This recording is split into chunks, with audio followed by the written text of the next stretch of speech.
Hi, I'm Chef Jim Swasey at the Cambridge School of Culinary Arts here in Cambridge, Massachusetts, and today we're going to be talking about trussing a chicken. The whole idea behind trussing a chicken or any kind of poultry is really to try and give it a good and pleasing shape so that once it's roasted, when it comes out, you have a nice sort of plump, roundish looking shape rather than wings and legs all over the place. The other added advantage of trussing is that if we decide to stuff anything inside the bird's cavity for flavor, for aroma, that sort of thing, then trussing can help to hold it in there. Trussing is certainly an optional thing. You can roast a bird without it. It's not essential, but it can really help for an aesthetic value. The first thing I want to do with this bird is I want to take the wings and tuck them underneath the bird. This bird is breast side up, so the wingtips are going to slide underneath, just under the shoulder, just so they hold their place right there. When it comes to actually trussing it, I'm going to be taking roasting twine and snugging it around the legs to hold the legs in nice and close against the thin part of the breast meat, here toward the top.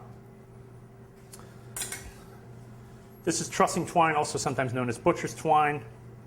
It does fine in the oven. There's no worries about it burning. The first thing that I'm going to do with my twine, and you don't need a great deal of it, you don't need a particularly long length. The first thing that I'm going to do is I'm going to lay the twine across the tops of the drumsticks. Take the twine underneath the drumsticks, and I'll make a little X underneath. And now once you have your little X, that's where we can start to pull the legs together just so they're nice and snug. You don't need to pull with a great deal of force. It's really not about trying to tie the bird so tight that it can't get away. It's just to hold it in place so that as it cooks, it's going to keep this nice shape and appearance once everything is done. Afterwards, after I have it snugged, and I'll turn this around so you can see it a little easier. After I've got the legs kind of snugged up, try that one more time. I'm going to run the string around the sides, and I like to recommend to try and keep the string fairly low. You don't want the twine to go across the top of the breast because as it cooks, that can mark on the top of the breast, and then it's not as pretty looking when it comes out of the oven. So I try to keep it nice and low as it goes around under the drumstick and thigh and over the wing.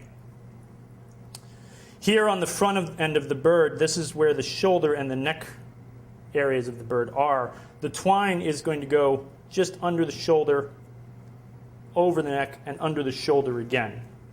And then when we actually tie off the bird, we'll do it here on the side, on the other side, just above the wing here.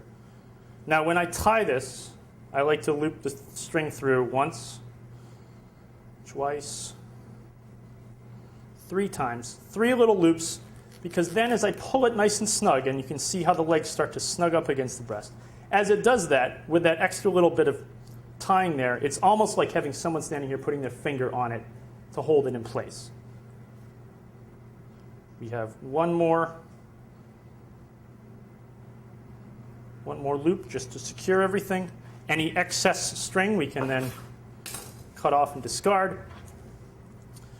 And there we have it, as simple as that. Nicely trussed chicken. When this comes out of the oven now, it'll have this nice, full, plump-looking appearance and should be a real hit when it comes out on the table. And that's it.